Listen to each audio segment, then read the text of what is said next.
So good afternoon everybody. Second full video of the day. I did a little short clip as well. So this is number 3 hat-trick scenario. So Sandro Tonali is official. Ironically, as I was filming, as I was posting my first full video onto YouTube, Facebook, etc. I had an email notification on my phone, got rid of it, didn't think too much about it. And it was obviously from the Newcastle United website, introducing Tonali. Went on to Instagram, it was everywhere. I thought, oh Christ.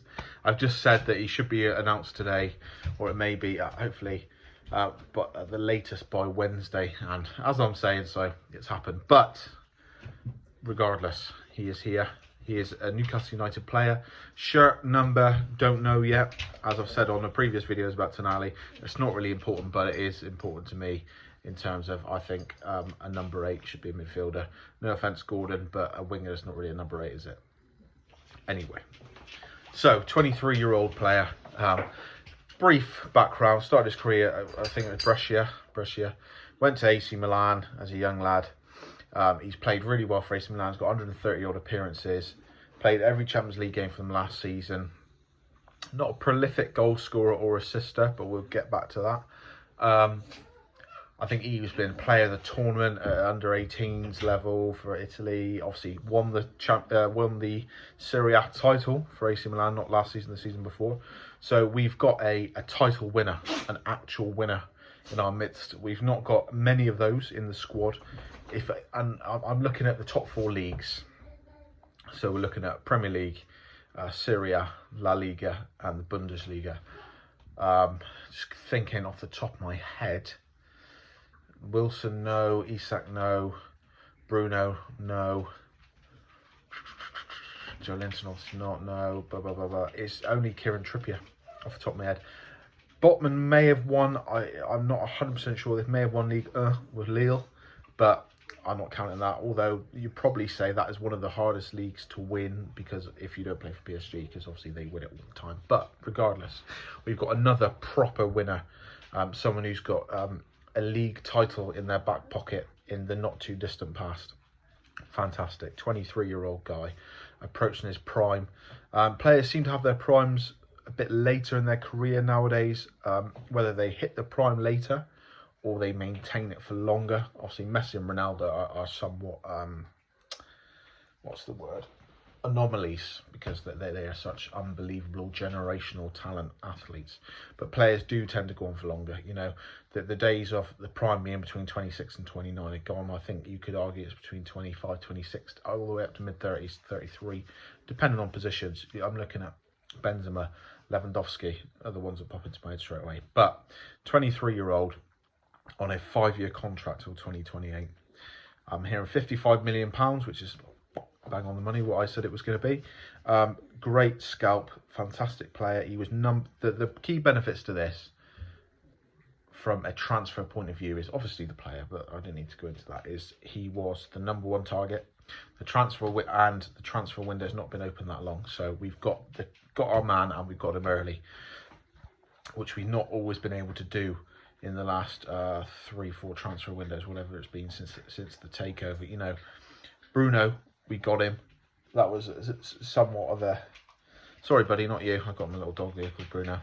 Not named after Bruno Guimaraes, by the way, because he's older than that. But anyway, Botman, we got our man, but we got there in the end. You know, it took a while. Isak dragged on a little bit, but we've got our man and we've got him early, which is brilliant. How does he fit into the team?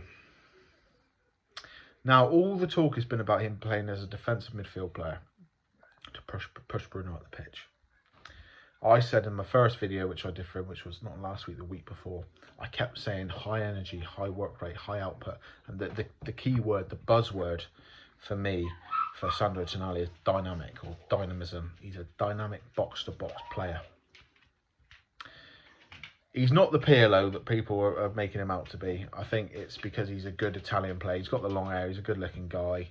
But he's a totally different player. I wouldn't even say he compares to Gattuso or De Rossi.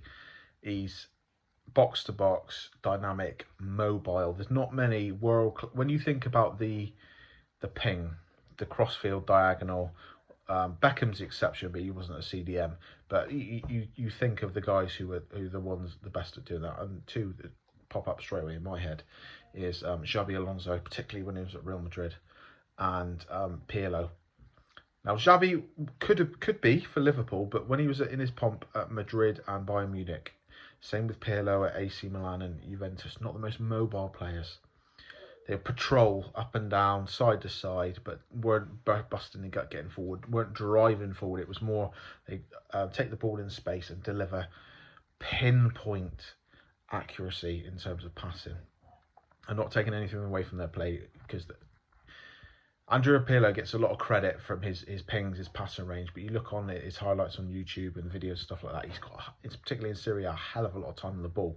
However, that doesn't take away from the accuracy required and the precision of delivery, that consistent top draw delivery of pass. Tonali's not that. He's got a fantastic delivery from a set play, whether that be wide right, free kicks, corner kicks, fabulous. He is, you can see online, you go on his, I've watched the video 2 or 3 times, all assists and goals for AC Milan last season. Some fabulous passes there. There's one, which I forget the name of the Milan striker, not Kessier, he was the midfield player who's since left, he's the striker, Rafael Leao. There's one where Tonali slides it through to him and he comes over and does the polish the boot celebration. Wide left, just almost like a golf club, off the club, swirls into his path, fantastic pass.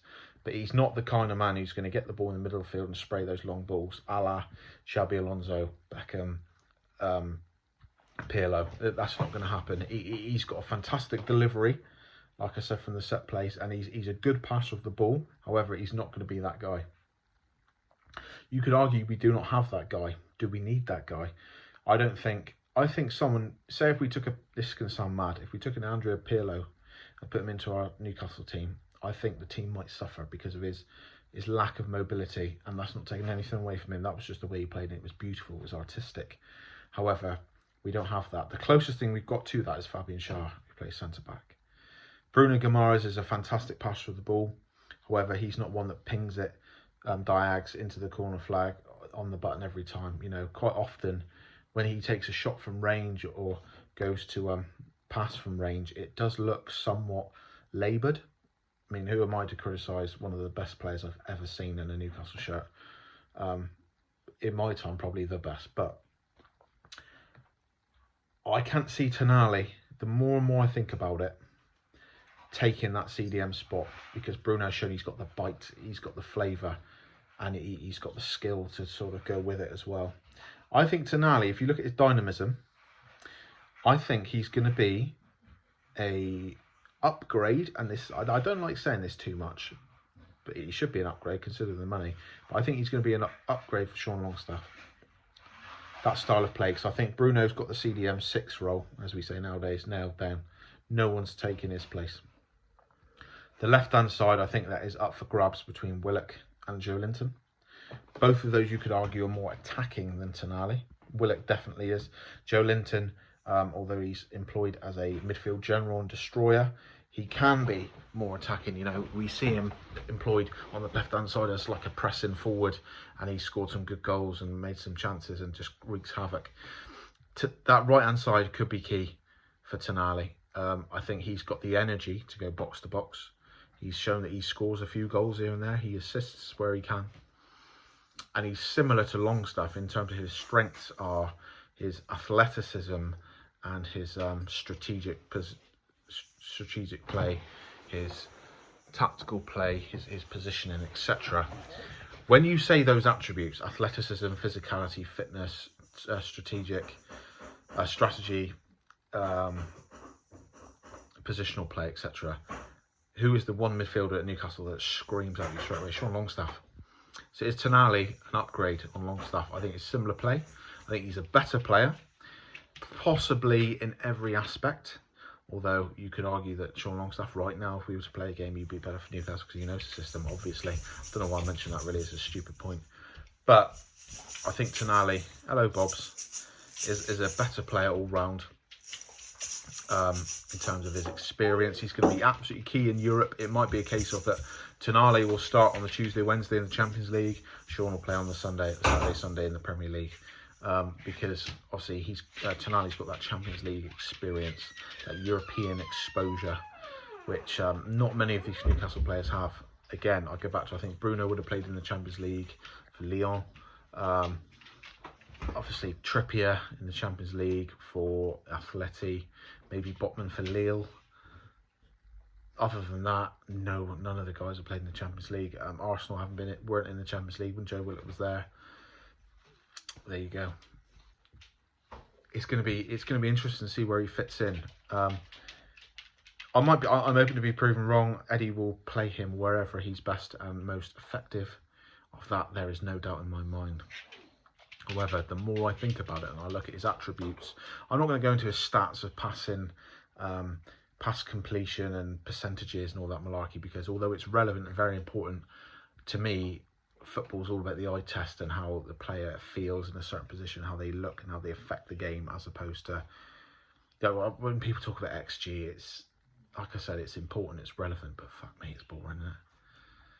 Sprints per 90, Jesus Christ. We don't need to know that from Eddie Howe's team, because if they aren't sprinting enough, they ain't going to fucking play. That's the ethos and the platform, this structure and the framework of this team is built off is graft. If you do not graft, we don't need to check your stats. If you don't graft, you aren't starting in the next game. That's plain as day, and I agree with that. It's good. We'll leave the stats to Eddie because he is the stat man, and I'm not slagging him off by any means, but to me, when people are talking about football who aren't managers, players, coaches, etc., when you go into the sprints per 90 and fuck me, it gets a bit dry, doesn't it? Anyway, what do you guys think? I think once he's bedded in and hits form, I think you'll see a midfield three. If everyone's on form, if everyone's fit, I think you will see a midfield three from left to right: Willock, Bruno, Tonali. I can't see us signing a high-profile winger. I think Maxi might be on the way out. Don't tell my daughter he's her favourite player. So I think Joe Linton on the left wing could be a more permanent fixture. And that works. You've got balance there because you've got his attacking threat. But also he can cover as Willock goes on his galloping runs like he does. It works. Those two together on that left-hand side really work. We saw that a lot last season. Interesting stuff. But buzzing with the signing. Really excited to see how he does. Italian midfielders in the past haven't lit the Premier League up. There's more than one example, but the one that comes to mind is Liverpool, Aquilani. But again, he was one of those. He wasn't a high energy, dynamic, I'm going to keep saying that word with Tonali, dynamism. He wasn't that. Tonali's got a few yellow cards last season. Loves to tackle, loves the bite, loves the niggle. He'll take that ball off you hard and he'll drive at your defence. We need that. I equated him to like a back row forward in rugby union, trucking the ball up. Obviously Tonali's, he's got skill, he's got technique. He's not just a lump who's just hard to get the ball off. He's more than that, but he will carry the ball forward. As Willock carries the ball forward up the pitch, you've got your sitting six in Bruno, and you've got two players who are well capable of getting us up the pitch. Obviously, Willock is through his dribbling ability and his pace, and Tonali will be through driving up. Yeah, what do you guys think? No more videos today, I think. It's my third one. I don't do any for like 3 weeks, and I do 3 in one day. If anyone's heard any rumours about any other players you want me to look into, discuss, talk about, I will gladly do so. I've not heard anything of any substance. Since I did my last video, I've done a bit of digging. Livramento looks more unlikely than it does likely to happen. However, you never know. Who could have seen Andy Carroll coming back to the Toon in 2019, eh? That was out of nowhere for me. Yeah, please like, comment, subscribe, all that malarkey. If there's anyone you want me to talk about, comment below. If there's anything you think I got wrong, do you disagree? Do you think he's going to be a 6? Can you see him and Bruno swapping? Can you see Guimaraes further up the pitch and Tonali looking after the defence, waiting by the car? Let me know what you think. Interesting debate. It's all good. Up the Toon. Come on.